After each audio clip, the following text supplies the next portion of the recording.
বনানী, আমার চ্যানেলের নাম বনানী ইনসাইড আউট। আর সেই চ্যানেলে আজকের একটা সামান্য একটা ছোট্ট ভিডিওতে তোমাদের সবাইকে স্বাগত জানাই। তো আমার মুখটুক দেখে বুঝতে পারছো প্রচণ্ড গরম পড়েছে আজ 2-3 দিন ধরে প্রচণ্ড। আর এই গরমে সামান্য কিছুই কিন্তু ঘরের বানানোই খাচ্ছি, তবুও যেন জানি না পেটের অবস্থাটা এতটাই খারাপ হয়ে গেছে, কিচ্ছু খেতে ইচ্ছা করছে না। পেটে কিন্তু প্রচুর খিদে, তবুও কিন্তু খেতে ইচ্ছা করছে না। দেখো শখ করে কত লিচু নিয়ে এসেছি, প্রথমে ঠাকুরকে দিয়েছি।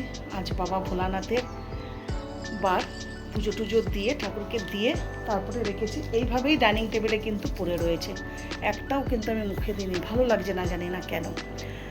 সবার উদ্দেশ্যেই বলা যে প্রচুর গরম পড়েছে আর প্রচুর রোদ, মানে রোদের টেকা ভীষণ মুশকিল। ভাবতে পারছো পাখি, তারপরে রাস্তায় আমাদের যে মানে কুকুরগুলো মানে ডগিগুলো চলাফেরা করে, তারপরে পাখিরা জলের জন্য, ওরা ছাওয়ার জন্য, ডগিগুলো ছাওয়ার জন্য, গরুও চলাচল করছে, ছাগল, তাদের যে কি কষ্ট। আর যারা ডেলিভারি বয় আমরা যে অর্ডার করি, তাদের যে কি কষ্ট এই রোদের মধ্যে বেরিয়ে প্রত্যেকের বাড়িতে বাড়িতে গিয়ে খাবার বলো, ভেজিটেবল বলো, আইসক্রিম যা কিছু বলো তারা পৌঁছে দিচ্ছে বাড়িতে।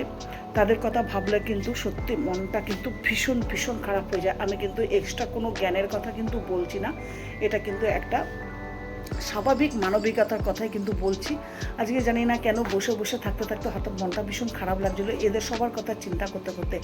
আমরা ঘরে থাকি, ছাওয়ার মধ্যে থাকি, পাখা চালাই, এসি চালাই, তারপরও দেখো আমরা এরকম ঘামছি, এরকম কষ্ট পাচ্ছি। বুঝতে পারছো? দেখো কতটা রোদ, আমি দেখাচ্ছি, দেখো কতটা রোদ, চারিদিকে রোদ। আমি চারিদিকে ঢেকে রেখে দিয়েছি পর্দাটা দিয়ে, তবুও গরম। সেজন্যই বলছি যে ডেলিভারি বয় যারা আসে, যারা অর্ডার করো, প্লিজ তারা অন্তত ডেলিভারি বয়দের একটু ছাওয়াতে দাঁড়াতে দেবে 5 মিনিটের জন্য। মানে নিয়েই তাদের সাথে সাথে বিদায় করো না। তাদের ঘরের ভিতরে ঢোকাতে না ইচ্ছা হলো অন্তত দরজার কাছে 5 মিনিট তাকে দাঁড়াতে দাও। ঘরে যদি একটু মিষ্টি না থাকে, অন্তত একটা বাতাসা হাতে দিয়ে একটু ঠান্ডা জল তাকে খেতে দাও, বা একটু জল দিয়ে তাকে বলো একটু মুখ টুকগুলো ধুয়ে নাও, বা গ্লুকন ডি বা কোনো বাটার মিল্ক, কোনো কোল্ড ড্রিঙ্কস, যাতে কোনো জিনিস ঠান্ডা থাকলে, জানি রোদের থেকে আসার সাথে সাথে এসব জিনিস দিলে ঠান্ডা লেগে যাওয়ার সম্ভাবনা। তার জন্যই বলছি 5 মিনিট তাকে একটুখানি দাঁড়াতে দাও, ছাওয়ার মধ্যে দিয়ে তাকে এইটুকুনি অন্তত জিনিস তাকে দাও, সে যাতে একটুখানি খেয়ে একটুখানি আরাম পায়, তারপর সে যেন আবার নেক্সট ডেলিভারির জন্য রেডি হয়। তার জন্য কিন্তু আমি এইসব কথাগুলো আজকে খুব ভাবছিলাম, তার জন্যই কিন্তু ভিডিওটা শেয়ার করলাম। আমি কিন্তু এখনও পর্যন্ত কোনো ডেলিভারি বয়দের কোনো মানে অর্ডার করছি না, এই একটা মাত্র চিন্তার জন্য। কিছু না থাক, যেমন বললাম না, আজকে আমার বাড়িতে কিচ্ছু ছিল না, জাস্ট 5-6টা আলু ছিল, তাই জন্য আমি আলুর দম, আর একটু আলুর দমটা শুধু প্লেন ভাত দিয়ে ভালো লাগে না বলে আমি একটু বাসন্তী পোলাও বানালাম, যাতে ভালো লাগে খেতে। তার জন্যই আমি কিন্তু কোনো অর্ডার করছি না বাইরে থেকে। যদি লাগে বিকেলের জন্য ওয়েট করি, আমার হাজব্যান্ড যখন আসবে তারপরে বেরোবো। তো আমার ছেলে মেয়েকেও তাই শেখানো হয়েছে যে কখনও কিন্তু কষ্ট হলেও তোমরা কিন্তু কোনো জিনিস অর্ডার করো না, কারণ জানি ওদের অর্ডার না করলে ওদের আবার সার্ভিসের ব্যাপার, ওদের একটা টার্গেটের ব্যাপার থাকে, সব কিছুই বুঝতে পারছি। তবুও যদি করো অর্ডার, তাহলে তাকে বসতে দাও ঘরে 5 মিনিট। বসতে যদি না দাও, দরজার কাছে তাকে 5 মিনিট ঠান্ডা একটু দাঁড়াতে দাও, তাকে একটা মিষ্টি বা বাতাসা কিছু দিয়ে জল দাও, সে খাক, একটুখানি সে রিলিফ হোক, তারপর সে যায়।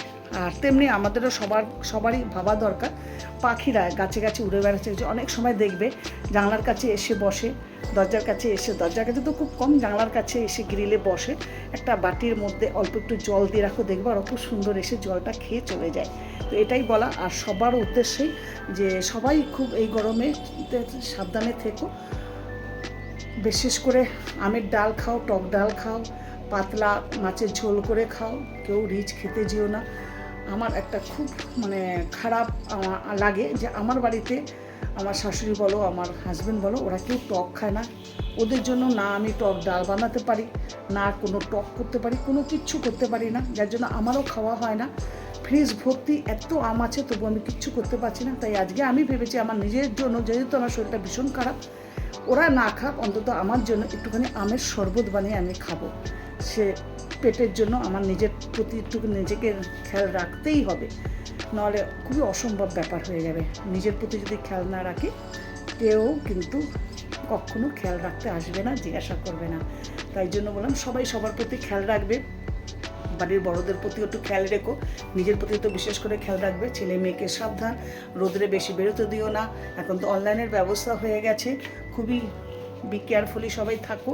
আর এই গরমে আমি কখনো কোনো বছর বাংলায় মানে কলকাতায় থাকি না, প্রত্যেক বছর ব্যাঙ্গালোরে চলে যাই, কিন্তু এই বছর কোনো কারণবশত আমি এখানে থেকে গেছি। সেই গরমটার কষ্টটা লাঘব করতে পারছি, উপভোগ করতে পারছি। সত্যি প্রচুর গরম, ব্যাঙ্গালোরে কিন্তু এরকম গরম আমরা সহ্য করিনি। ঠিক আছে, অনেক কিছু বলে ফেললাম, ভালো লাগলে অবশ্যই ঠ্যাঙ্গা দেবে, কমেন্ট করবে, আর যদি খারাপও লাগে তাও কমেন্ট করবে, তবে তো আমি বুঝতে পারবো আমার এই ভাষণ, আমার এই আইডিয়া, আমি যেটুকুনি জানলাম বললাম, এটা তোমাদের কজনের কাছে ভালো লাগলো খারাপ লাগলো সেটা অবশ্যই আমি জানতে পারবো। অবশ্যই কোথা থেকে দেখছো অবশ্যই কমেন্টে ছেড়ে যাবে, আমি চলে যাব তোমাদের পরিবারে ভালোবাসা দিতে। তো চলো, গরমের সত্যি থাকা যাচ্ছে না, এবার যাবো একটু পাখার তলায় বসবো। চলো টাটা, সবাই খুব সুস্থ থাকবে, ভালো থাকবে, আরামে থাকবে। খুব করে জল খাও, খুব করে জল খাও, গ্লুকন ডি খাও, আমের শরবত বেশি করে খাও। চলো টাটা, লাভ ইউ।